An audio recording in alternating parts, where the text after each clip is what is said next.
is the Mobile Tech Podcast, brought to you by worldpodcasts.com. Now here's your host, Tech Girl, Miriam Joire. Hi, and welcome to the Mobile Tech Podcast. I'm your host, Miriam Joire, and today is Wednesday, May 16th, 2018. It is OnePlus 6 Embargo Day, and my special guest today is Gavin Fabiani-Laymond. Welcome, Gavin. How are you? I'm very good, Miriam. Thanks for having me on. Awesome. So, OnePlus 6 Day, as I like to call it, I could have probably called it Honor 10 plus 1 Day, since the Honor 10 was launched yesterday, and we're going to talk about that as well. You've seen the embargo lifted about an hour ago at the time of this recording. When you get this podcast, it'll be a few days. I encourage you to go and check out my unboxing video for my initial thoughts. What are your initial thoughts, Gavin? Well, from the overall look and design and feel of the phone, it looks probably the most beautiful OnePlus phone that they've ever put out. I was quite impressed by that. They seemed, from a spec point of view, they've increased the camera performance as well. So it's looking quite promising from the sort of the early, what they've announced and some of the videos that I've watched. Quite a nice looking phone, to be honest. Yeah, I absolutely think that having used it a few days, that it's the best OnePlus by far so far. But it's also the most expensive, so that's going to be a bit of a bone of contention for some people. So let's talk about the pricing. Actually, I don't have the numbers exactly in front of me, but I thought it was in the upper 500 range for the basic model. Yeah, so UK pricing starts at, it was 469. I think it's then for the 64 gig. 519 for the 128 gig, and 569 for the top storage at 256 gig. Yeah, there is three versions you'll see in my unboxing video. I'm only mentioning the 64 and 128 gigs, but there are three versions. The base price is $529 US. So I just want to put that out there, and that's for a 6 gig, 64 gig version, I presume. So the one I have is an 8 gig, 128 gig version, which is kind of the middle of the pack, since there's an 8 gig, 256 version, I believe. And so look, there's still some things we can't talk about. I just want to make it clear there's actually a double embargo on this device. So there's some things we can't get into great details about. But what I'm excited about is that finally the camera has on paper the specs to make it a worthy contender. It does have OIS, right? And, I'm not going to get into detail of the camera performance, but so far I've been very happy. Let's put it this way. You guys can conclude whatever you want from that. So in terms of the rest of the phone, it's got a display that's a 19:9 aspect ratio, 1080p OLED panel. And I think it looks great. And it has got a notch, and you can turn off the notch, and that's basically all I can tell you about that. That's pretty obvious. There's a gesture-based, a custom gesture-based interface that you can turn off or turn on, to basically remove the 3 software buttons at the bottom of the Android navigation keys and replace them with something similar to what the iPhone 10 has done, but it's not quite the same experience as what Android P showed us at Google I/O a week ago. So it's similar. Basically, you swipe up. I'm actually trying to remember, because I had it on for a day or so, and I stopped using it because I felt like I'm still old fashioned, and I like my buttons in software at the bottom. But basically, it's the middle. Where you swipe up from, this decides whether you're doing a home or back button. And I think if you swipe from either edges, like sides, bottom left or bottom right, you get the back button. But if you swipe from the middle up, you get the home button. And I think if you swipe and stop, you get the multitasking. That's what I remember, but it's a little blurry because I've only used it for a day. No, I think that's what I did see in some of the videos. That's how it was actually working. So does look interesting for sure. So let's talk about the design a little bit, because I think that's really the good story here. To me, the OnePlus 3 was a good design, was one of the, to date, the best design that OnePlus had done. Not because it was a great design, per se. Like, I mean, it was nice, but it just mostly gave them a personality. It wasn't a Me Too phone. You picked it up and you're like, yeah, this is a OnePlus. You know, it had some sort of vibe to it. Like, remember the original OnePlus One and the OnePlus Two with that rectangular slit with the camera in the slit in the back? Like, it had that personality you could recognize as OnePlus. And then with the Three, they went to more like a squarish camera pod. And in that way, they lost a bit of their personality. But at the same time, I felt that the shape of the phone for the Three and the material quality with the all-metal build was a step forward for OnePlus and really kind of defined the brand. And so with the Five, I felt that they went a step back. You know, it looked a lot, especially the regular Five versus the 5T. The regular Five particularly looked a lot like an iPhone in the front and in the back, whereas the 5T only looked like an iPhone in the back. And it lost some of its, it was more rounded corners, and it lost some of that edge, pardon the pun, because it was less edgy, physically angular, less angular, but it lost some of that design language. It felt like just a one, not like a generic Chinese phone. It could have been a Vivo, could have been anything. Whereas this phone, the 6, kind of mixes the design of the 3 and the 5. It's got some of the curviness of the 5, so it feels really great in hand, but it has some of the edginess of the 3, and then they made that into a glass sandwich. So it's a glass phone that comes in 3 colors. There's a shiny black, which is what I have, where everything is black and super shiny, including the metal rim, unibody machined, not unibody, but machined aluminum frame is shiny. And then you have a matte, kind of a matte black, which is interesting because they use some kind of chemical process to matte the glass. It feels like aluminum when you first touch it, and you're like, it took me a while when I touched the matte one at the briefing I had to realize it's not metal at first. You know, I thought it was a metal phone until I saw the shiny one. Wow, that's pretty good. And then the white one is the most interesting one. It's kind of like a pearlescent glass finish. So again, they treated with some chemicals or whatever the glass so that it looks like satin. And it's gold, the aluminum band around the phone, and it looks super sexy. And the front is black though, which is interesting. So black in the front, gold edges, and white satin back. Really, that's the one I really want. If OnePlus PR is listening at some point, please hook me up. Because the shiny black is nice, but honestly, it's so shiny, it's a fingerprint magnet. So design-wise, I think it feels like, you know, with that camera pod in the middle, that kind of implies the rectangular slot that used to be in the middle, but it's more round, a little softer, and the fingerprint reader is kind of like a cross between an oval and a rectangle, and it's right below the cameras. It's a really good design. It really looks nice, and it feels like, you know, you're touching, you have something unique in your hand that's uniquely OnePlus. And then, I mean, it's, you know, we're talking really subtle things here, because a lot of you folks listening are going to say, Miriam, what are you talking about? All phones look like slabs of glass and metal these days. They're all the same. I think there are some subtle details. So, I mean, what's your take on the photos you've seen so far? You haven't seen it in person, obviously. No. From the pictures and the photos and the videos I've seen, it looks like a nice phone. And the one sort of takeaway that everyone's sort of summarising is how quick it is. Obviously, the Snapdragon 845 and the Oxygen OS, it seems very nippy, and that 8 gig of RAM. What a powerhouse to have in a phone, really.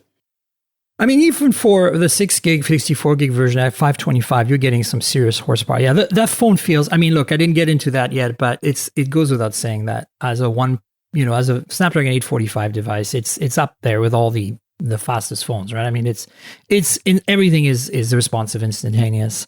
And so we've talked about, the battery's 3,300 milliamp hour. We can't really discuss battery life too much, but I really don't have any concerns. I have no concerns about the quality of the screen. I mean, basically, I'm happy with this phone all around. And I think that a lot of people are upset about the price, but honestly, I'll tell you this. I think it's totally worth its price. You're still getting some serious specs for $529 US. And even if you go up to the 8 gig 128, which I need to look up how much that is, but it's still worth your while. We're still under the $600 mark, I think, which means, there's no flagship right now with an 845 in that price range. We haven't heard the pricing for the LG G7. My gut feeling is that the LG G7 sold by carriers in the US will be $650-ish, which would be very, very good pricing. But remember, you have to buy it from carriers. It's locked. It comes with all this crap and crapware and bloatware. And, I don't know. To me, it's a no-brainer. You want to go with the unlocked phone from the small niche Chinese manufacturer. That's just my opinion. But I think even if you just pay the extra for us in the UK to go from the 64 gig to the 256 gig storage, it's only £100 difference, and that's just staggering. That is so good. No, absolutely. So, trying to think what else there is. So we talked about the cameras. We talked about the fingerprint reader in the back and its shape and position, talked about the design, talked about the processor, the RAM, the storage. There's no micro SD, obviously. That's a OnePlus thing. It's been like that for a while. Oh, we didn't talk about this. There's a headphone jack, of course. Yes. Yes. So that's still there. I haven't really listened to the headphone jack to be able to tell you audio quality, but I'm sure it's fine. OnePlus never really has, been particularly amazing as audio performance out of the headphone jack, but it's been perfectly adequate, so I'd expect it to be the same. It's not going to be like that's an area where you might want to buy a G7 because obviously the quad DAC is going to blow away everything else in its price range. Yeah. On the audio, they do have their Dirac HD sound, as they call it, for the headphone jack output. And they have got Bluetooth 5, so they've got support for the aptX HD as well. So they have put some extra bits in. Yeah, and as an aside, I should mention that I didn't play with them yet, but they sent me a pair of wireless bullet earbuds. That's what they call them. They are essentially two earbuds connected by a cable with a little box that has the battery and the charging port and the, what's it called, the buttons on it. And they're supposed to be pretty awesome, and I will try them out. I just haven't had time. I had a really busy week. So by the next podcast, I should have some opinion on that, and you should see some videos about. I'll try to do a video review by the end of the week for you folks. But yes, they are definitely trying to address all the different connectivity issues, and I'm sure the audio is fine. It's just, as I said, the reason I'm saying this, Gavin, for the G7 is that nothing can touch the quad DAC, in my opinion. I mean, this. The ESS chip is just monstrous, and to me, the biggest issue with other things like Dirac or whatever is that they are. Again, I don't know. I haven't listened to the headphone jack on OnePlus 6 yet, so I don't know. But I'm just saying that in general, the biggest issue is not so much the audio quality coming out of these phones. It's the levels and the impedance matching and the amp, right? Like, if you're listening with Beyerdynamics DT990s like I am, the 25 ohm version, you need some serious power to drive those properly at high levels. And to me, so far, the only phones that have been able to do that were the old HTCs that had the 3-volt dedicated headphone amp and the quad DAC equipped LG phones. I would agree. Yeah, totally agree with that. So my concern is not so much audio performance with any of the, and I'm not talking about OnePlus specifically. I'm talking. This applies to the S9. It applies to all the other phones out there that have headphone jacks. Most of them can't drive these kind of headphones loud. They can drive them, but not very loud. And I don't like to listen to music super loud, but sometimes you want that dynamic range. You want that spark in your ears. So, and Gavin and I could talk about audio all day because we're both also, in addition to being photography nerds, we're audio nerds.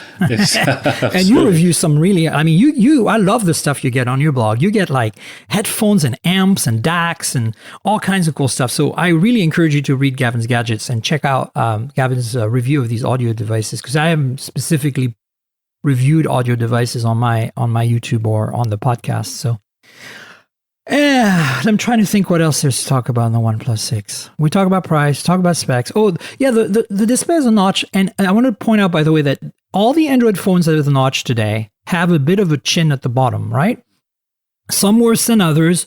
For example, the P20 and P20 Pro, because of that stupid fingerprint reader down there. Who does that? Who makes a phone that looks super sexy with the most modern display, and the notch is arguably annoying for some people? I get it, but the fact that most phones nowadays let you turn it off in software means that it's really not annoying, because you actually get more real estate, because your little time and wireless status icons are still displayed in the notch area, but if you reverse the colors, the notch disappears. So it's a win-win all around. But what has vexed me so far with these Android phones is, unlike the iPhone 10, where the bottom of the screen goes right to the edge, they don't. They have a chin. And the P20 Plus decided on top of that, and the P20 as well, and the Honor 10, which we're going to discuss in a second, decided to have a fingerprint reader in that space, which I just don't understand. To me, fingerprint reader today should be in the back. That's the best place for it, or under the display, and that should be that. So OnePlus did it right, and more importantly, their chin is the thinnest chin of any Android phone with a notch that I've played with yet. It's thinner than LG's G7 by just a little bit. LG's G7 is pretty thin. What other phones with a notch I played with? Asus Zenfone 5. I don't have one to compare, so I can't tell. I'm trying to think. There's a bunch of Vivo phones and stuff that I haven't had a chance to play with. But anyway, there you go. You got it from me, from my personal experience, that the chin will not bother you on this phone. Woohoo! What is your take on notch displays, Gavin? Like, what do you think? What do I think? Well, to be honest, you just get used to them. So I've had the iPhone 10, and you quickly forget about the notch. Apart from sometimes watching sort of videos like YouTube videos, when you lose a bit because you go full screen. But to be honest, you get a bit of extra screen that you can use now. So what's the problem? So I just leave the notch always visible. Don't hide it. Yeah, no, I feel the same way. I think people are overreacting about it. Look, it's also an intermediate step. It's only a stepping stone until we can get full screen displays.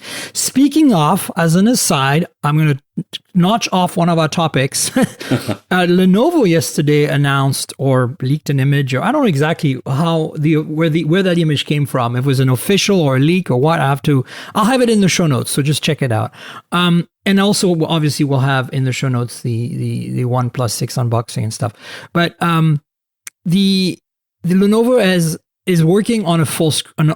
I shouldn't say full. I should say all dash screen phone that doesn't have a notch, doesn't have anything in the front somehow. Whether the camera pops out the back like that one prototype we saw a while ago or whatever, I don't know. But the bottom line is that was a piece of news, and it kind of seemed exciting to me, because I that's kind of the holy grail, right? Like, that's what we're all kind of waiting for. How long do you think it'll be before all the phones, instead of having notches, have actually got a full display?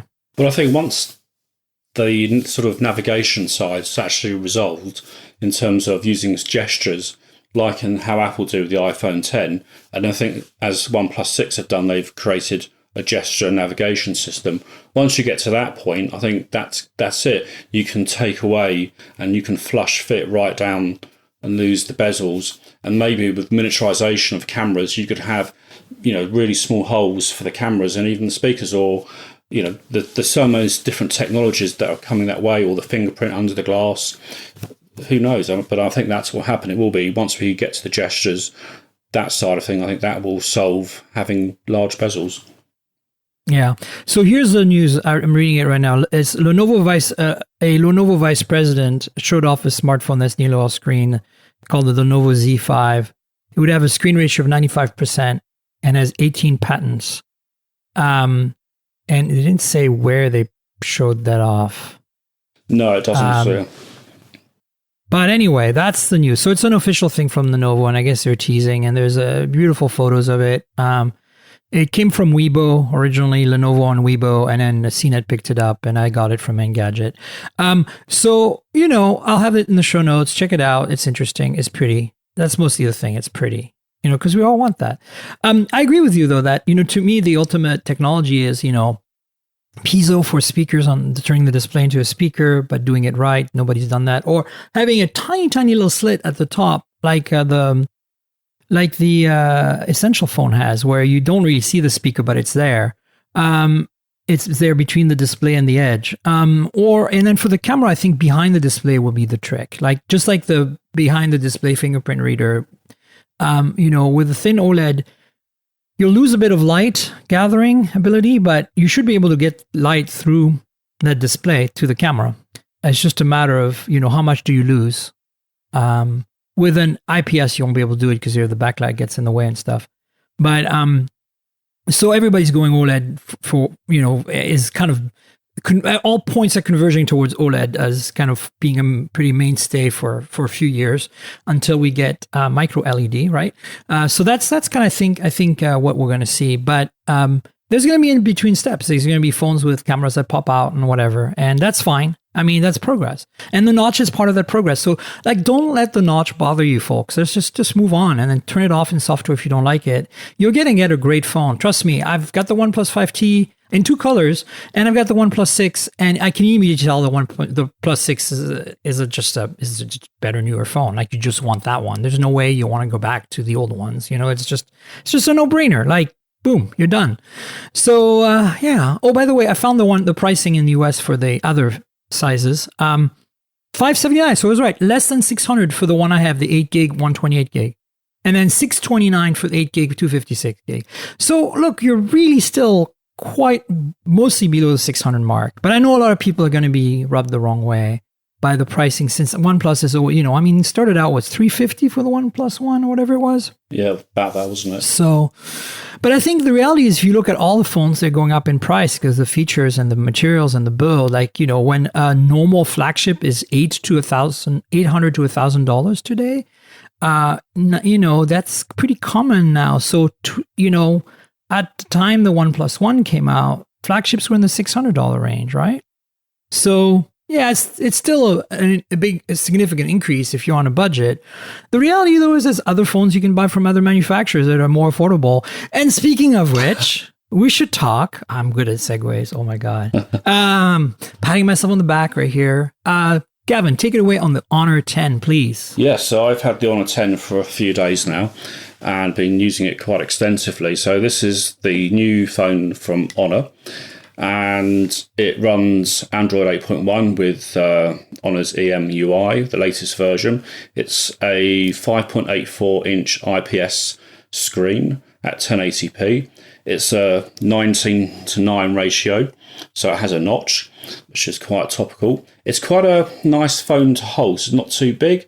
It's about 150 by 71 by 7.7 millimeters, so it's quite a compact phone. It's 153 grams. It's dual SIM. I've got the 4 gig, 128 gig storage version.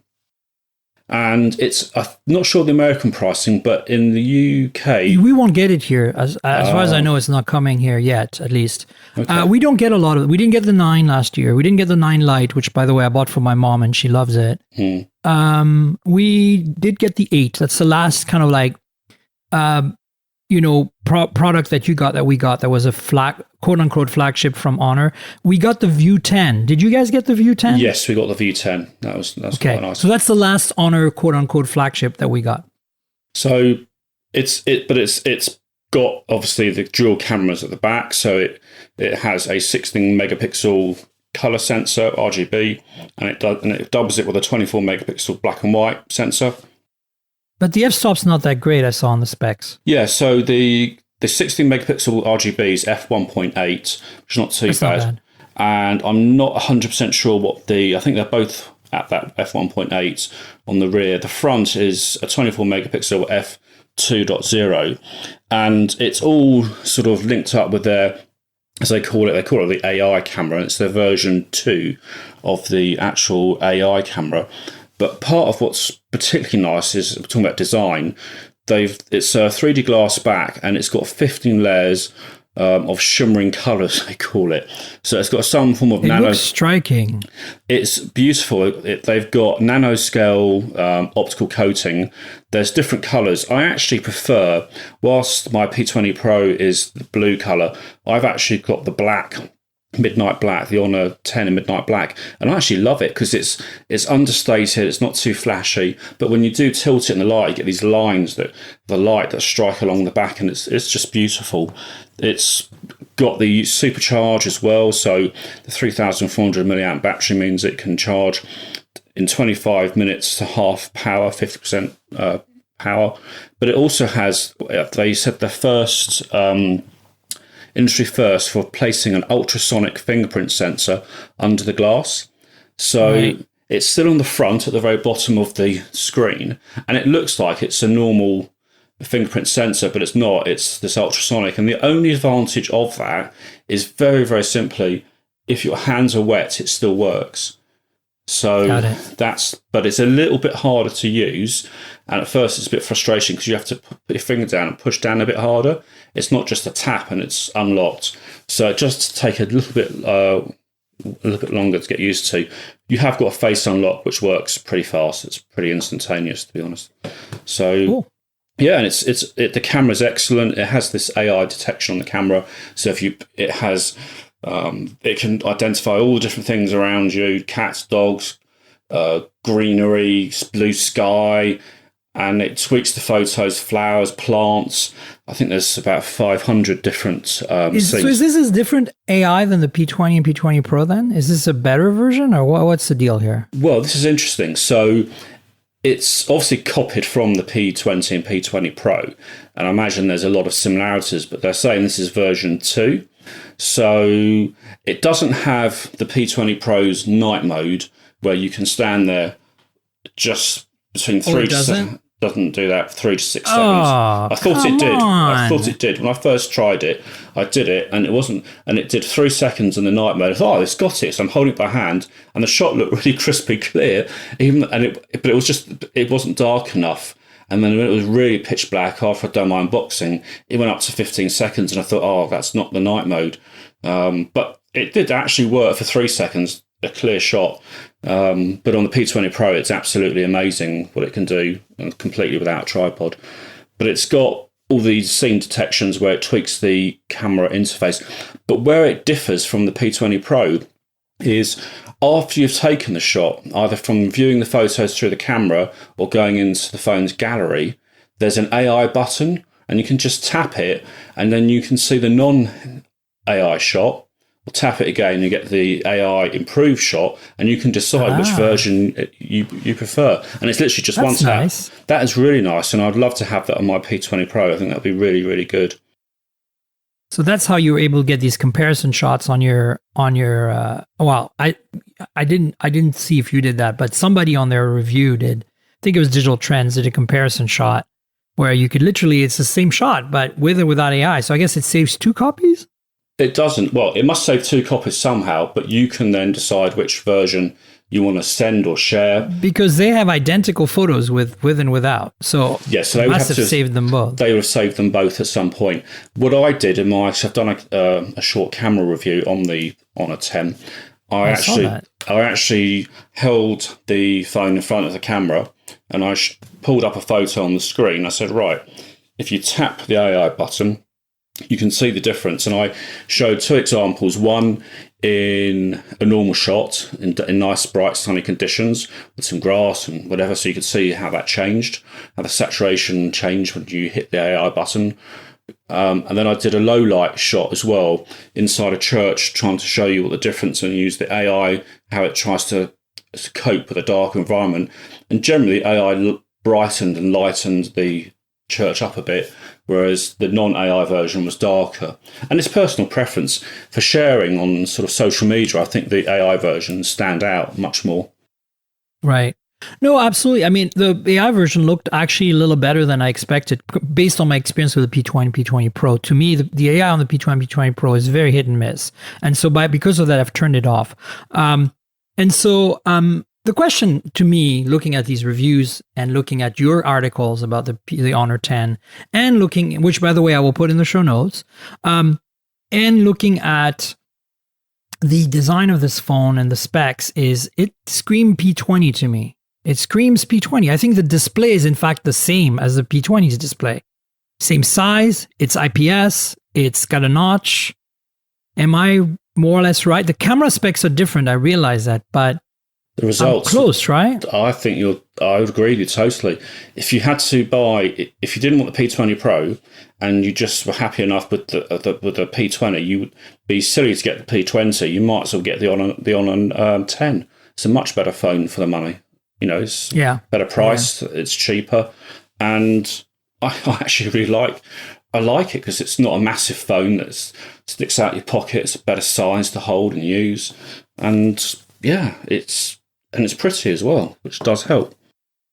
Cool. Well, it does look super striking. I mean, in the same way as the Twilight color on the P20 Pro looks amazing, this looks even more like flashy with those crazy colors. I know you get the black ones, but I think and I will link to this as well because I think it's interesting. Lewis is on a video on Unbox Therapy, really shows off the colors of the phones. So the specs I saw online for the Honor 10 tell me that the monochrome camera does not have an f/1.8. So I'm wondering about that. Yeah. Let me look, because I'm pretty sure that's one thing that made me cringe when I looked at it, but I could be wrong. So I'm going to check right now. By the way, as an aside, the specs on the OnePlus 6 camera, it's f/1.7 on both lenses, which is pretty good, isn't it? And obviously OIS on the main lens. And I think the second lens is really only using for portrait and assist. It's a 20 megapixel secondary and a 16 megapixel primary. It doesn't say here on GSM Arena. Doesn't, does it? But I read somewhere that it was maybe f/2.2 or 2.0 or something. But because that's monochrome, it's only gathering depth and... Yeah, but remember, the monochrome on the P20 is f/1.6. Oh yeah, but then it's more expensive, isn't it? Yeah, I know, but I mean, I would have said 1.8 would be acceptable, but higher than that seems to be a step backwards for me, because what makes the monochrome so good is that it really gives you good dynamic range, and you need, it helps with that, and it helps with detail.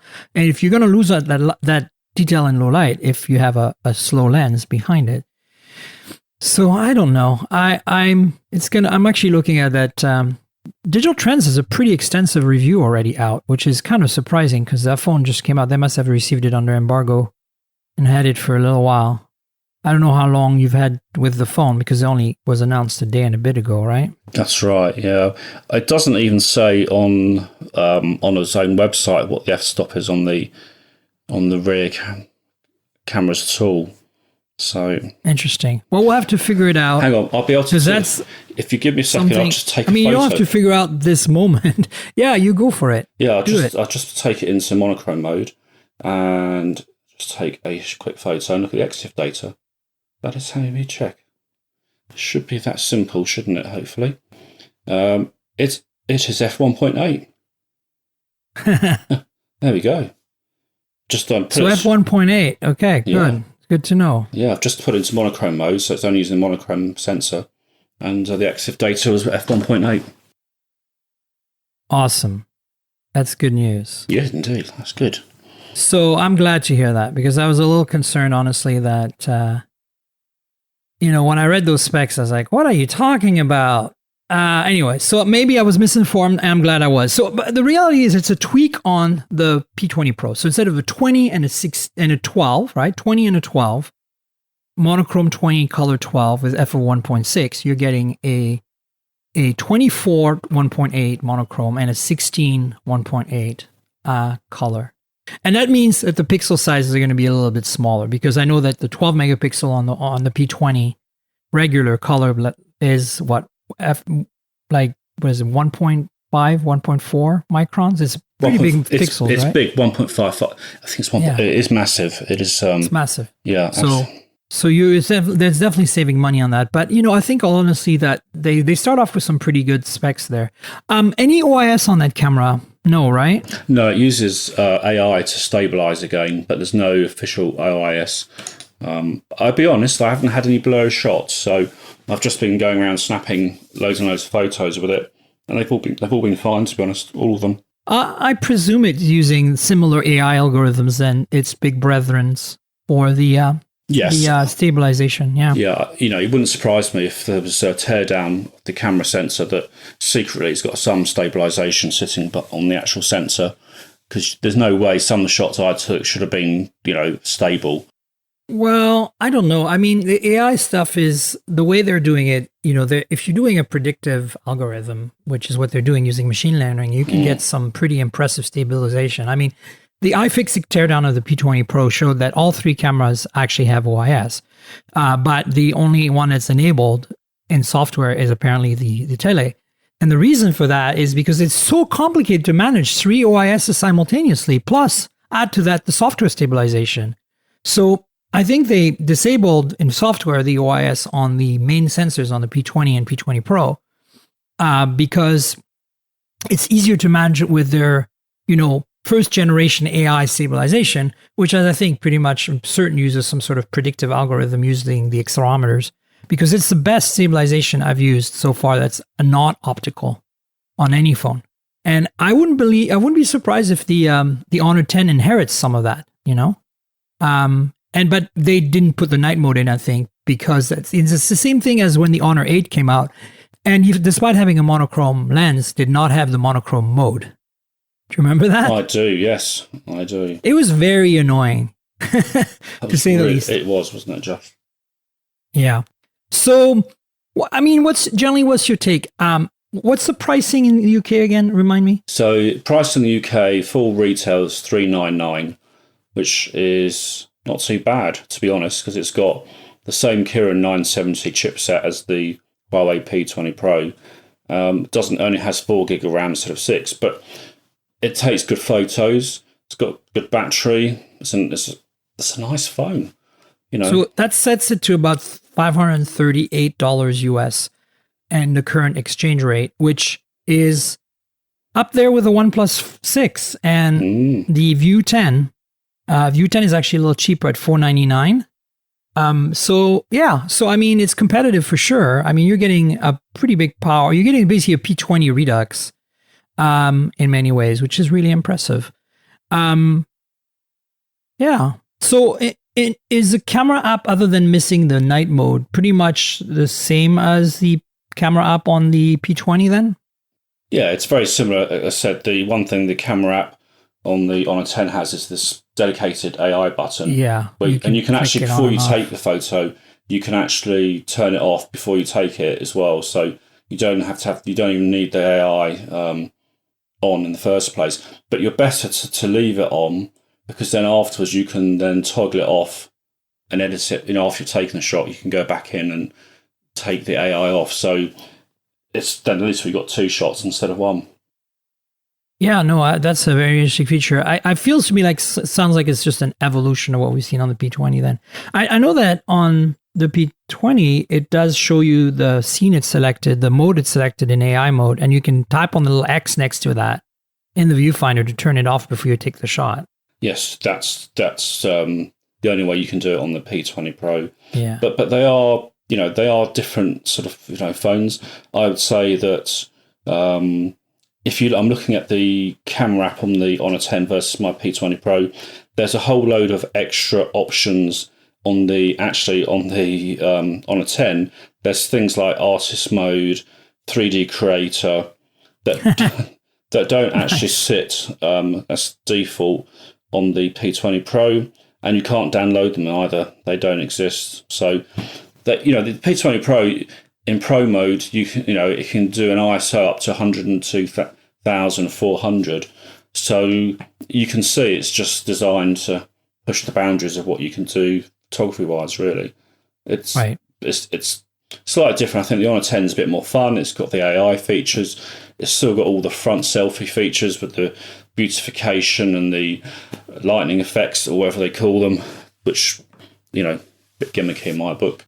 Oh yeah, it's terrible on the P20. Honestly, at least the firmware that I have, you can't really turn it off. It gives you, gives you soft face even in the lowest level. I will say that in the future firmware that I put on today on the P20 Pro, they have made the front selfie camera.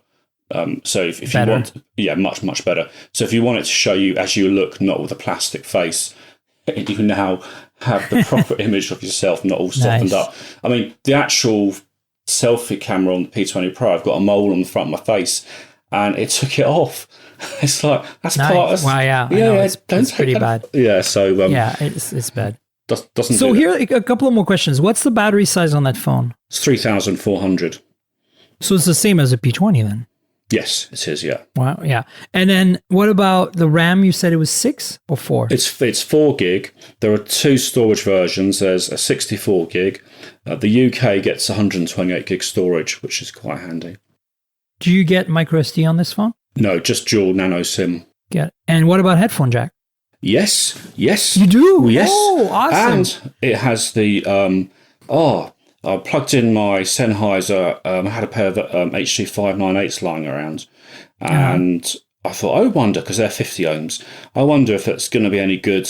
And when you plug wired headphones in, you activate Huawei Hissen sound effects, is what they call it. They should say listen, but it's a typo. And you can select the type of headphones you're using. And there's a whole bunch of models that are designed to work really well with the Honor 10. Interesting. But you say you got over-ear headphones. And yes, I'd love to, I need to measure the output, but it's certainly surprised the blank out. I mean, I was really surprised at how loud and clear they were as well. So that is one big bonus over the P20 Pro. It has a headphone jack, the Honor 10. And I'm very pleased for it. That is a really huge deal, actually, I think, for a lot of people, especially in that kind of like more price-sensitive market.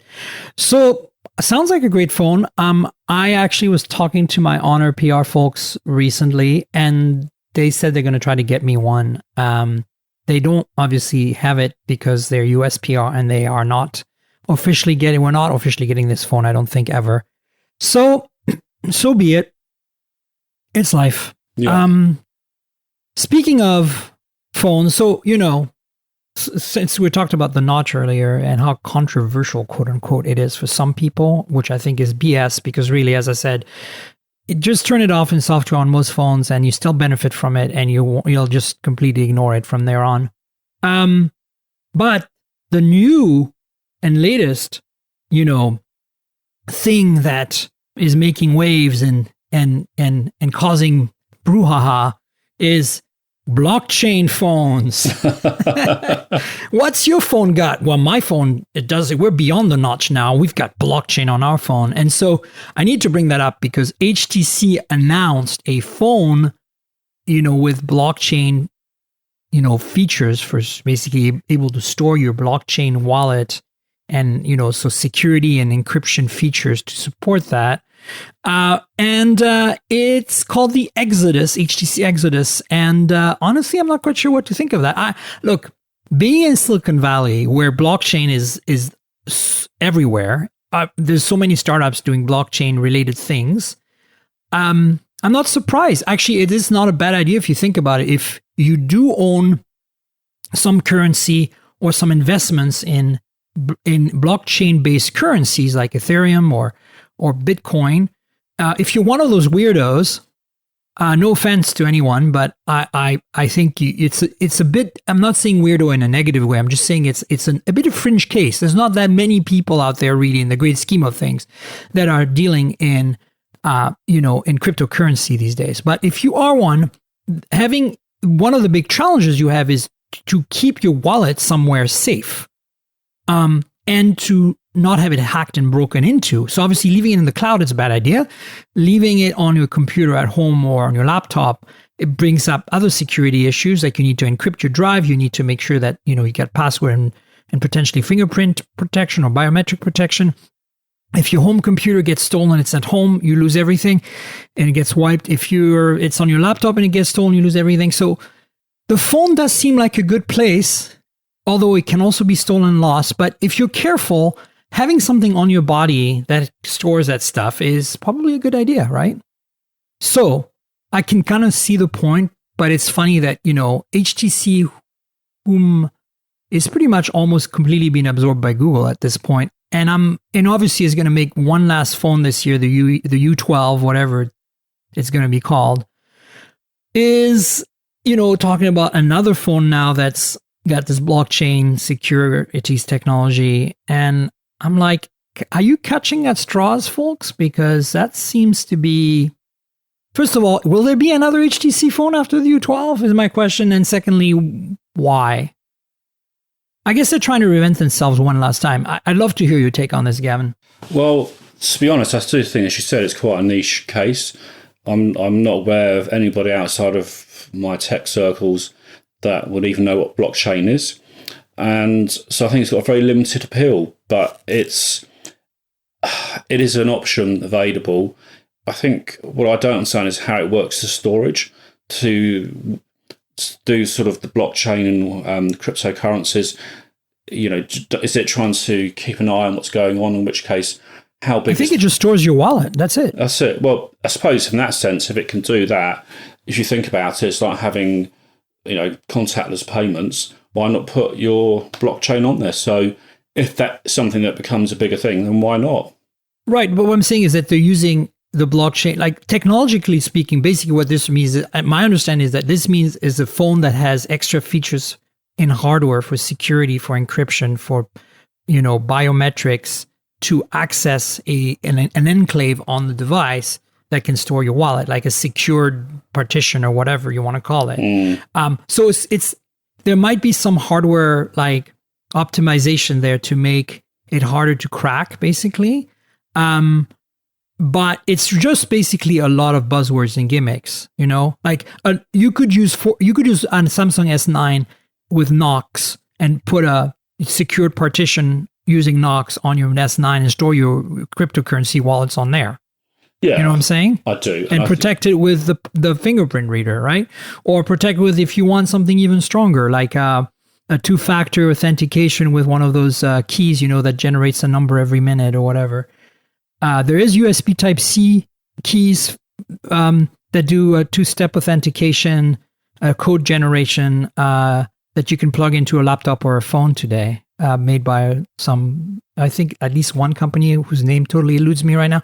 But so my point is, there is you could have on your physical person a tiny little USB-C dongle that, generates those numbers. And you plug it into your phone and with the right app, it gives you the number.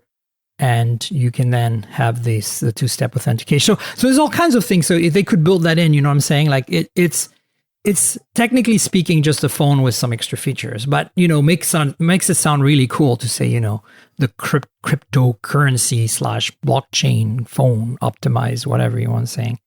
I think blockchain powered is the problem I have. It's not powered by blockchain. It's blockchain optimized or whatever you want to call it. Exactly. You know what I'm saying? Yeah, exactly.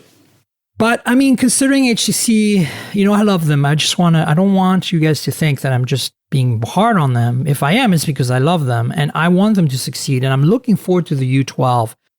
But there's too little information here to really know what this is about and why this is relevant to anybody but just a niche few people in the Silicon Valley and maybe abroad. And also, if that's the way you're going to reinvent yourself, assuming you're trying to hang on as a phone manufacturer, I don't see how you're going to be successful. Because I don't think blockchain currencies are going to take off anytime soon. I think the blockchain is a really important and useful technology for ledgering and keeping track of things in a secure way without a centralized system behind it. That's the whole point of it, and it's great at that. And it will be used for all kinds of transactions in the future, but we will never even know that blockchain is being used in the back end for these transactions. It's just going to be transparent to us. Cryptocurrency happens to be one of the uses for it. And unfortunately, cryptocurrency today is not really a currency as much as it is an investment vehicle. So there's no such thing as really paying with money, the crypto money. It's really more like you invest in it because you're willing to play the volatile market game. I mean, that's the reality of it. And, I think that's perfectly valid. It's just, you call a spade, Exactly. Yeah. So I'm curious to see what comes out of that. I'll link to an article here on the show notes. As an aside, Siren Labs is a company that made a phone called the Finny. That was $1,000. That was also a crypto blockchain powered, whatever, cryptocurrency optimized, whatever you want to call it, phone. So it's not a new idea, but it's interesting coming from HTC, especially since we kind of all thought that the U12 would be the last thing they would do, and now we're hearing about this. Kind of weird. Actually, I'm wondering if it's actually not the same phone. You know what I'm saying? Like, wouldn't be surprised if this phone ends up being a U12 variant or the U12 itself. That's possible. The feature, they say, yeah. Interesting strategy.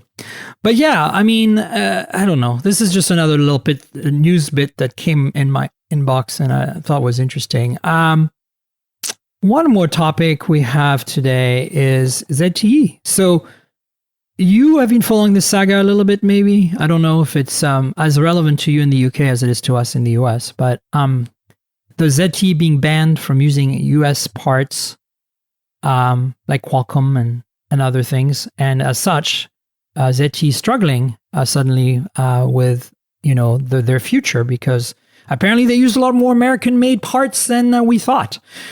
And and so have you been following this? I have, and it's quite scary how one change in policy for them has put them on the the breadline. It's I was surprised because I really thought, as a pretty major Chinese company, with, alliances with other Chinese companies, or I should say Taiwanese, like MediaTek, that they would be fine. They'd be like, okay, well, we stopped making Qualcomm phones and maybe we can't sell phones in Europe and the US because we can't use Google. The closed source part of the Google stuff. So we have to use ASOP and do our own, skinned version of Android, which is fine because in China, that's all there is anyway. In lots of markets, that's all that matters anyway. So I didn't think they'd be in such struggle. It's obviously they broke some rules and got slapped with a pretty major, export restriction by the U.S. Regime. And our regime right now is pretty messed up here in the U.S., as you probably know. So I'm not saying it's right. I personally think it's completely stupid, the whole thing, and shouldn't be happening at all.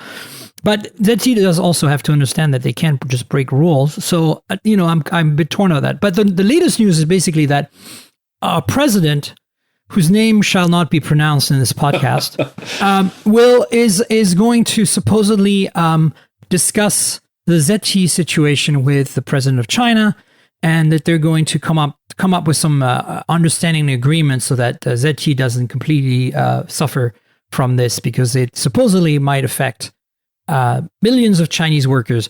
I don't see why our president would care about millions of Chinese workers when he doesn't seem to care about the million of American workers most of the time. So the whole thing is really very bizarre and very typical of the politics in our country right now here in the States. So I just am only talking about it because I don't want to get into a political debate with anybody about it. It's more about ZTE might actually have an exit here and a way out of these sanctions, potentially. And we might still see them stick around for a while longer. That's the takeaway from this news item. The way that came about is very odd. It is. I hope it does get sorted somehow, because at the end of the day, the people that are losing out are the sort of, the factory workers. Yes, common absolutely. workers who could end up, losing their jobs, homes, and whatever.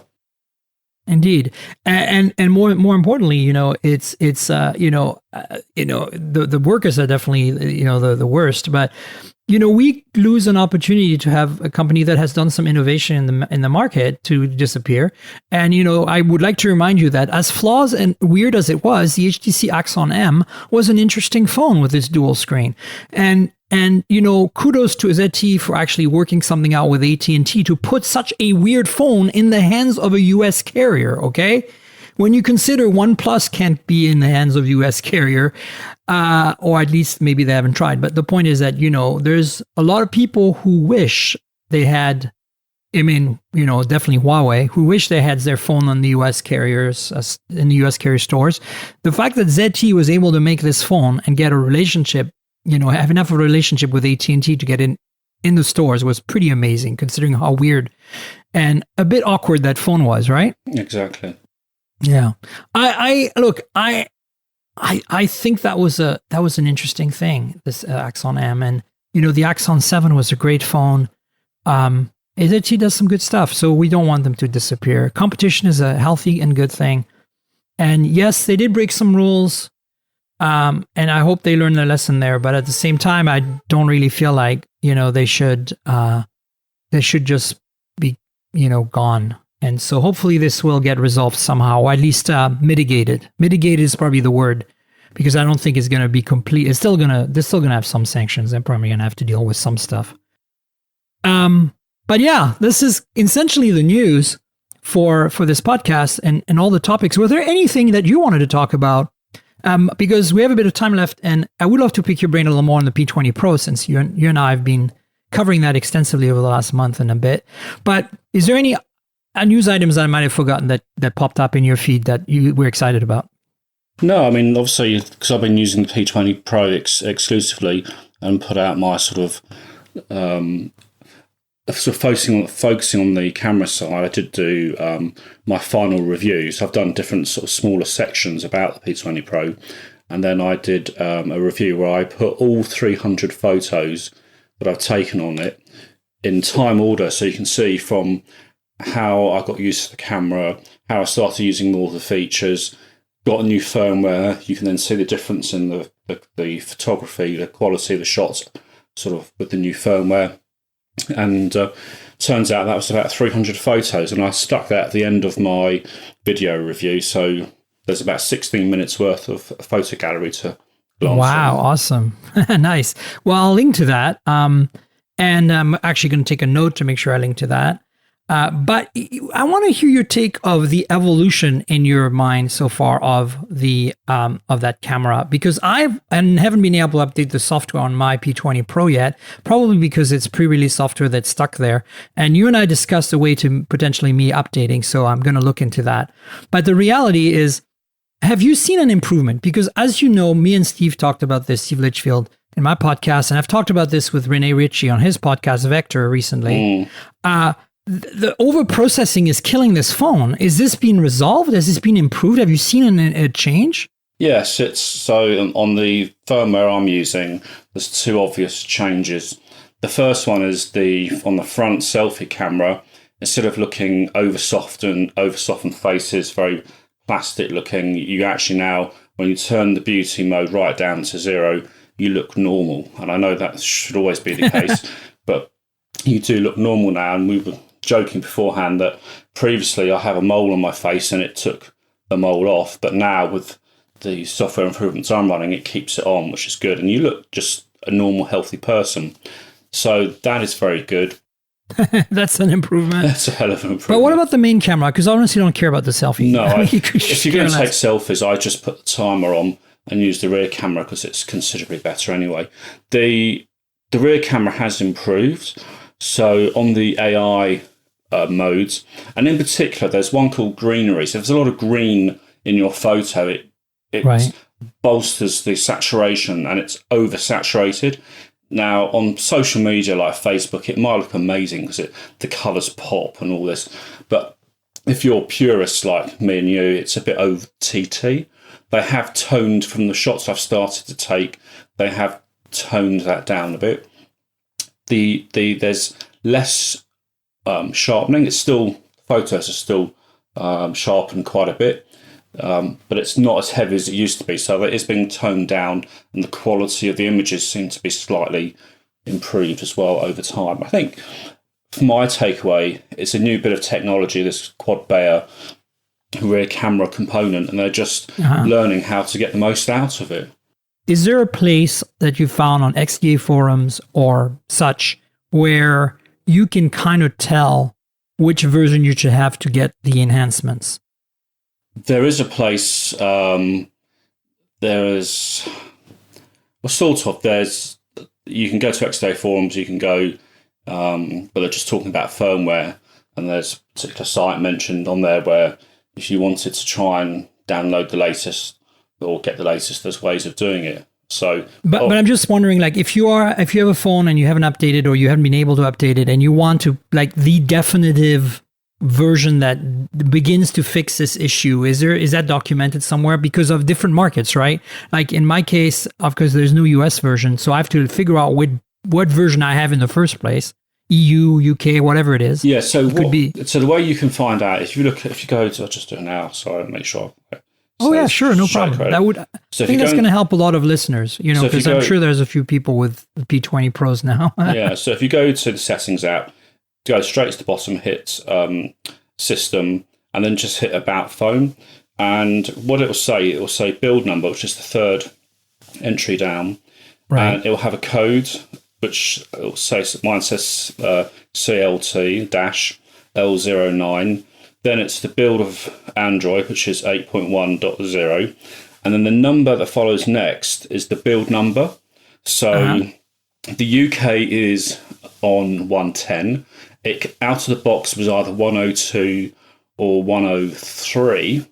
And the higher the number, generally, the better. But right. There are regional differences. So just because that's what I'm trying to establish. Yeah, Joe. Just because a particular region has a higher number doesn't mean it's further ahead.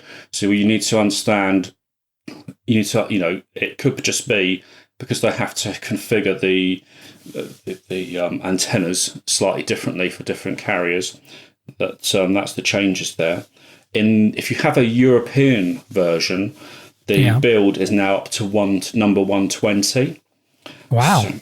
So that is a little bit further ahead. And that fixes quite a few things. So they jump from 110 to 120. And there are potentially builds that are being tested in the 130 mark at the moment. They're not released officially yet. But there are builds being tested. I'm sure there's builds being tested further ahead than that. So I would say give this 3 more months.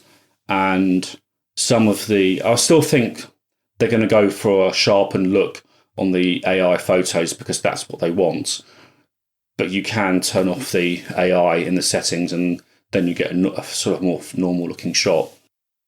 Right. So you're saying that the big news here to me is there have been continuous updates to the firmware and that it has improved. So that's very reassuring for those of you who spent money on a P20 Pro because Huawei hasn't always been the best at updating their phones. So good news there. In general, to kind of close this podcast, I want to know your thoughts on the P20 Pro camera. Just, maybe in 1 minute, like what are the things that got you excited and what are the things that got you a little bit more, kind of rained on your parade a little bit? I actually adore the phone and the camera. So for me, it's the first phone that's compact, like a normal phone, that has the versatility. So the zoom, so you have 3 times optical zoom, 5 times lossless. But the optical zoom at 3 times is fantastic, and it suddenly opens up a whole range of different options, having this extra zoom, quality zoom as well. Right. And low light, it's a beast, an absolute. Yeah, it's really impressive. That's the thing I love the best about it. And you don't even need, you can do up to a handheld shot, no tripod, up to 6 seconds. And it's amazing. You can still have it in auto and take a shot at night. And it can do these ISOs, say in auto up to 102,000. There's a bit of noise at 102,000, obviously. But it's still a usable shot, and I've been testing it and pulling shots at 102,000 ISO. It's just the versatility of everything. It's fast, it's quick. There's light painting mode, so if you're into your fancies, silky water. I had it hanging outside my bedroom window, attached to the outer handle on the glass window with a wraparound tripod, filming the stars for an hour, because it's got something called star trails. And you can have it going for as long as you want. And what other phone has that as built in as standard on the camera app? So it's all the versatility. The AI, there's a couple of modes which I don't like. Greenery is one, when there's lots of green in your photo. I still think it's too saturated. But flowers, plants, dogs, cats, all those sort of things look absolutely fantastic when the AI kicks in. It creates really good natural bokeh. It adds a vignette around the flowers, and everything just stands out naturally. It's a perfect shot to share. Interesting. Yeah, no, I love it too. I think it's been a very strong device. I think it's the low light, is just insane. I mean, we're talking levels of performance that rival some of the best cameras today. So that's not too bad for a phone.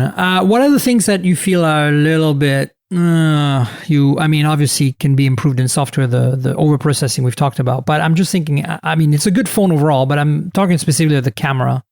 Yeah, so I think the weakness in the phone is video over, so Yes. 1080p, 30 frames per second. It's got great stabilization. The video quality is great. As soon as you go over that, so as soon as you go to 60 frames per second or 4K, there is no electrical image stabilization, and it looks terrible unless you've got it on a gimbal or a tripod. Right. And that is a slight disappointment.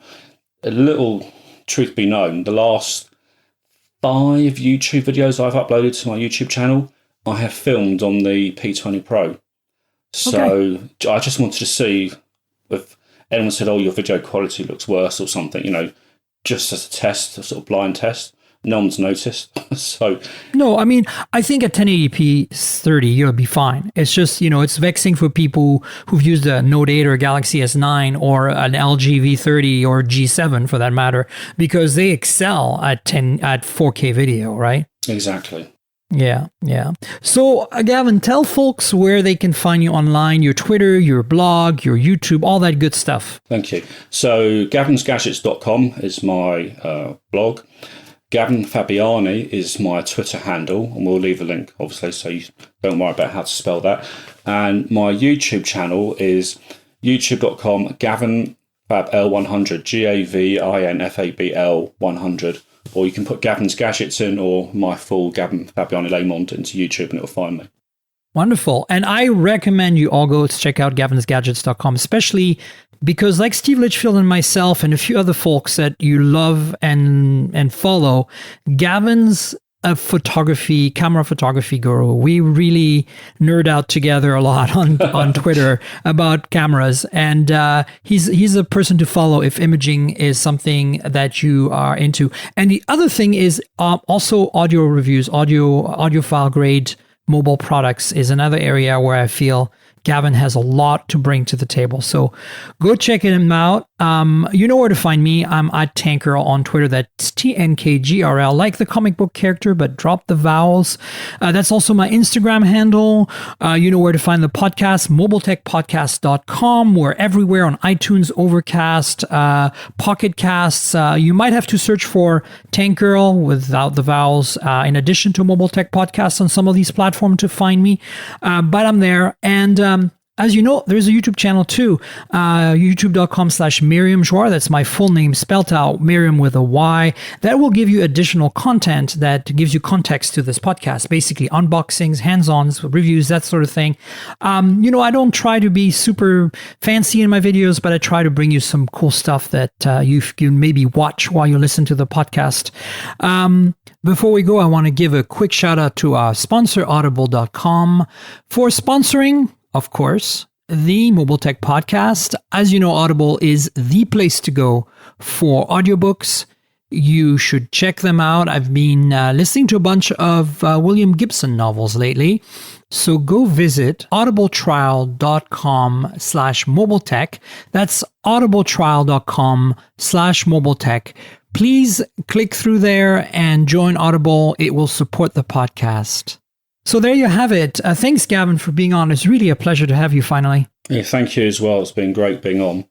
Wonderful. So stay tuned. I'll have another guest next week, and we'll see you then. Cheers, everybody. Bye. This has been the Mobile Tech Podcast with Tankgirl, proudly presented by worldpodcasts.com. You can visit us online at mobiletechpodcast.com.